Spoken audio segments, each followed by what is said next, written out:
Are you fighting battles that God never actually assigned to you? Are you more focused on defending your reputation than protecting your peace? And here's the big one. What would it look like to let God be your defender? Hey, Mama, sit down. I need to talk to you about something that gets under my skin like a splinter I can't quite reach. Injustice. I hate it. I don't mean I dislike it like finding out there's no more Dr. Pepper Zeros in the carton. I mean, it triggers something ancient in me.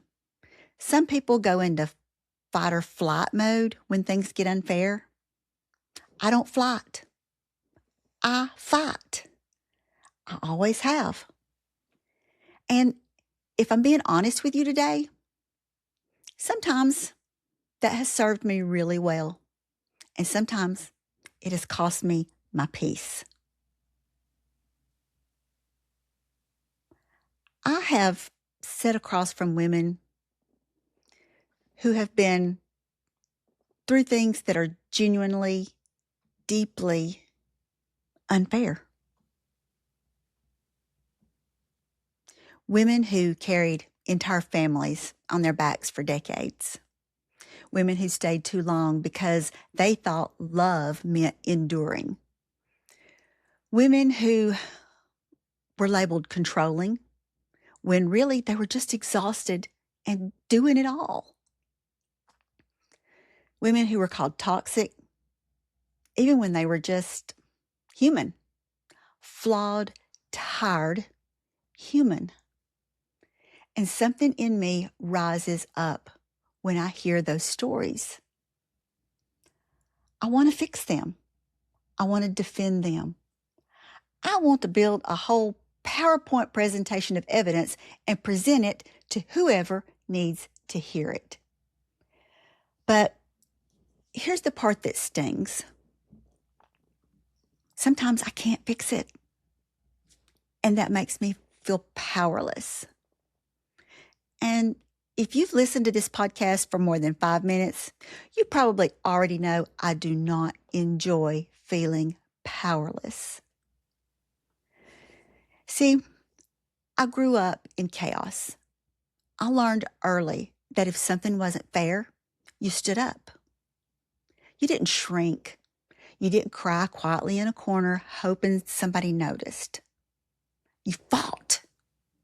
So I became the protector, the one who would not let things slide, the one who showed up to every metaphorical battle like I had something to prove.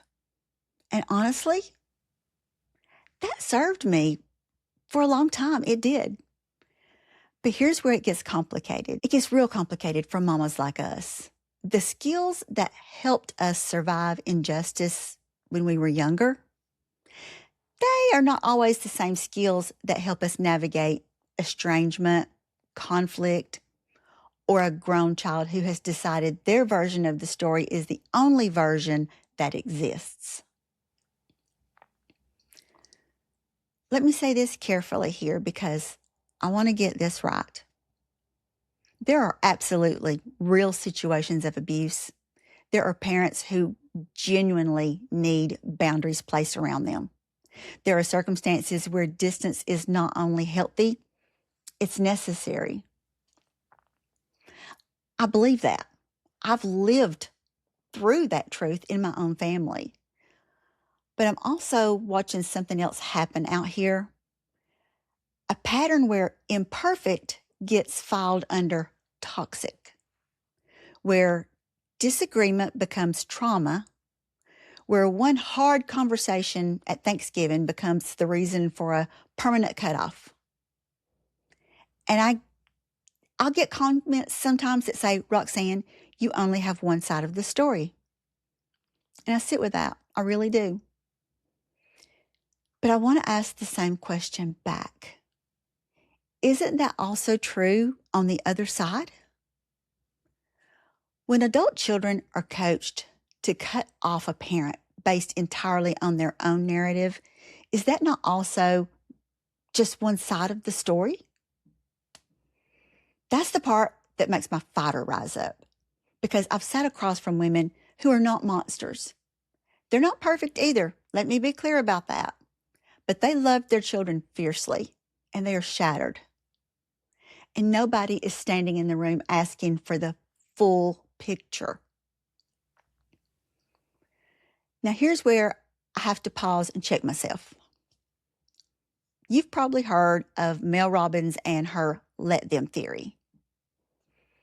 The idea that when people make choices, you let them. You release the outcome. You stop white-knuckling every situation and just let them do what they're going to do. I love that concept.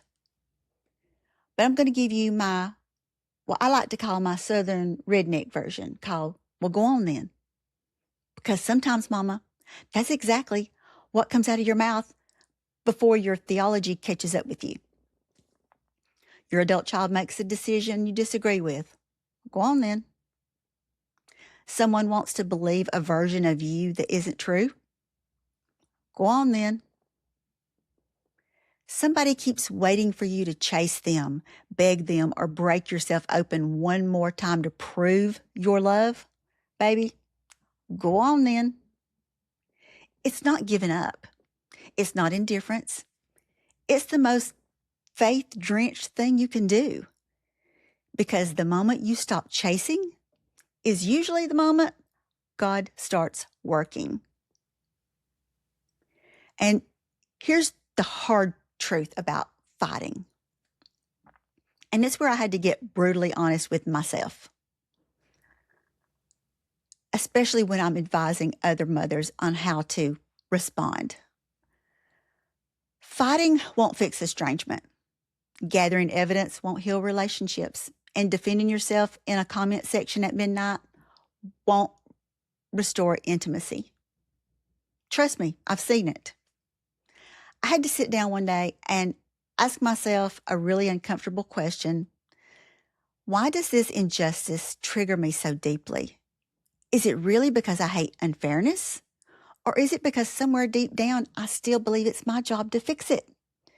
Because if I'm honest, sometimes my desperate need to fight is just over responsibility wearing a cape.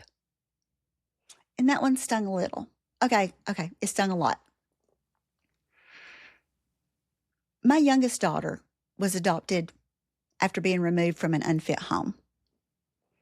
So I know what real dysfunction looks like. I know that sometimes removal is absolutely necessary, and I don't say any of this lightly. But I also know this.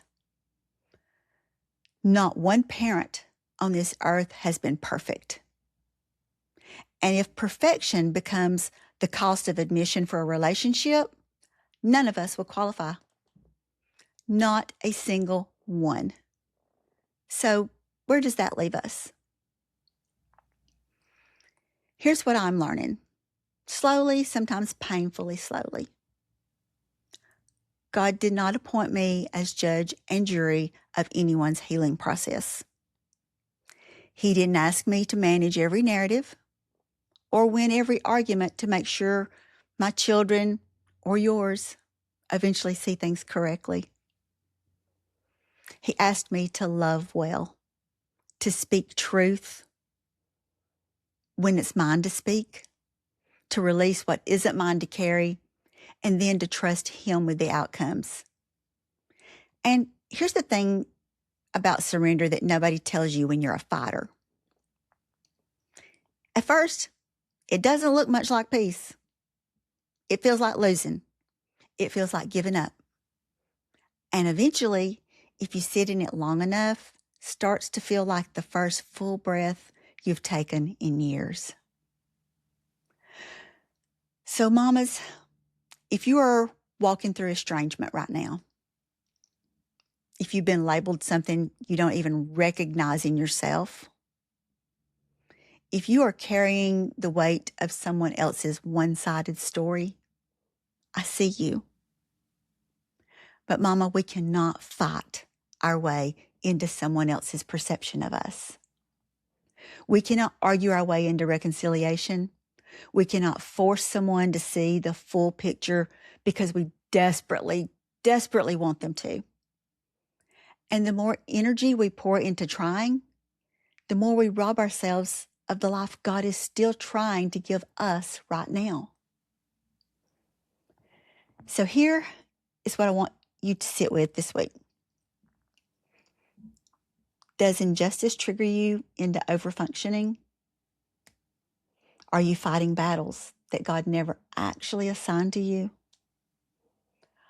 Are you more focused on defending your reputation than protecting your peace? And here's the big one. What would it look like to let God be your defender? Not because you don't deserve to be heard, but because He's far better at it than you are. And His timing, while deeply inconvenient sometimes, has never once been wrong. Mama, you are not required to be perfect to be worthy of love. You're not required to win the narrative. You're not required to fight You're not required to fight every battle that forms a line outside your door. Sometimes the bravest thing a fighter can do is put down her fists and say, "Go on then," to the things she cannot control. And trust that God has the whole story, even when nobody else does. So this is it for this week. This is Mama Sit Down. I'll see you next Tuesday. And in the meantime, breathe, rest, and let Him fight that one for you. And don't forget, it's your time now.